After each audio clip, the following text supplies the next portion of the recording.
সরকার যদি এটার প্রতি উদ্যোগ না নেয় তাহলে আমাদের মতো সাধারণ পাবলিক না খাইয়া একবেলা না খাইয়া থাকতে হইব, দুই বেলা তো খামু, দুই দূরের কথা একবেলা না খাইয়া থাকতে হইব। এখন একটু বেড়ে গেছে, তো পাবলিকের জন্য তো সমস্যা, যারা কিনে তাদের সমস্যা, যারা বেচে তাদের আগে স্থিতিশীল ছিল, তার জন্য একটু ভালো ছিল। এটা যদি এটা নিয়ন্ত্রণে আনা যায় তো মানুষ একটু ভালো থাকবে। সরকার তো এসব নিয়ন্ত্রণ করতে পারে, এখন জানি না কি সামনেটা কি অবস্থা হইতেছে। সরকার মনে করেন যদি এটা চিন্তা ভাবনা করে এটা আরো নিয়ন্ত্রণে আনতে পারে তো জনগণের জন্য ভালো হবে, আমাদের জন্য ভালো হবে। বর্তমান দেশের যে পরিস্থিতি, এই পরিস্থিতি দেখে প্রথম ভাবছিলাম যে হয়তো আমাদের বাজারের যেই কাঁচা বাজারগুলো আছে, আমরা যে বাজারগুলো আমাদের প্রতিনিয়ত মানে প্রতিদিনই দরকার, সে বাজারের দামটা কম হবে, সেই বাজারের তরকারি আমরা কমে পাবো। কিন্তু এখন দেখছি দাম এতই বেশি যে আমরা কম পাবো তো দূরে থাক, আমাদের এক ধরনের হয়রানির শিকার হতে হচ্ছে। কারণ যেই জিনিসগুলো আমাদের প্রতিদিন প্রয়োজন, ওই জিনিসগুলো আমরা কিন্তু কম দামে পাচ্ছি না। তো এই জন্য আমরা খুবই কষ্টের মধ্যে আছি। তো আমরা চাই আমাদের যে জিনিস প্রতিদিন আমাদের প্রয়োজন, প্রতিদিন দরকার, সেই জিনিসের দামগুলো কম হোক, এটাই আমাদের আশা প্রত্যাশা।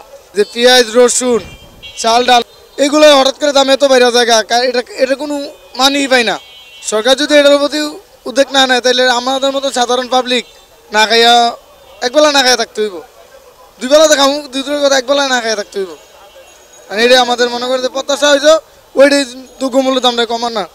তেল, চাল, ডাইল এটাই আমাদের দামটা বেশি হয়ে যায়, এটা আমরা কিনা খাইতে কষ্ট হয়ে যায়। এই যে পেঁয়াজ গত সপ্তাহ কত কছে, এইবার 300 টাকা পাল্লা পেঁয়াজ, তো 300 টাকা পাল্লা পেঁয়াজ দিলে আমরা পেঁয়াজ খামু না চাল খামু না ডাইল খামু না তেল খামু?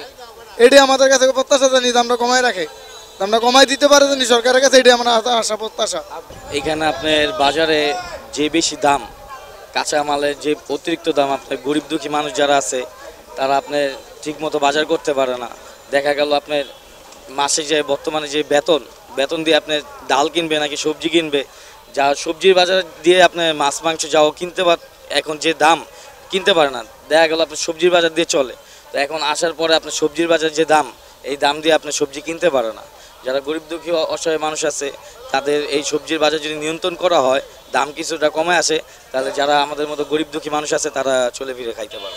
এটা আমাদের দাবি বলতে কি, আপনার যারা রিক্সাওয়ালা আছে, যারা দিনমজুর, তারা তো গরুর মাংস বা আপনার মুরগির মাংসরও বর্তমানে 200 টাকা কেজি, 220 টাকা কেজি।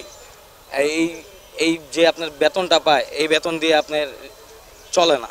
রিক্সাওয়ালার যারা দিনমজুর আপনার 500 টাকায় কাজ করে, 500 টাকায় কাজ করে আপনার মুরগি কিনবো নাকি তেল কিনবো নাকি চাল কিনবো, ওই টাকা দিয়ে দেখা গেল আপনি সবজি কিনা খায়। এখন সবজির বাজার এত রেট হইলে তাহলে সবজি কিভাবে চলবে?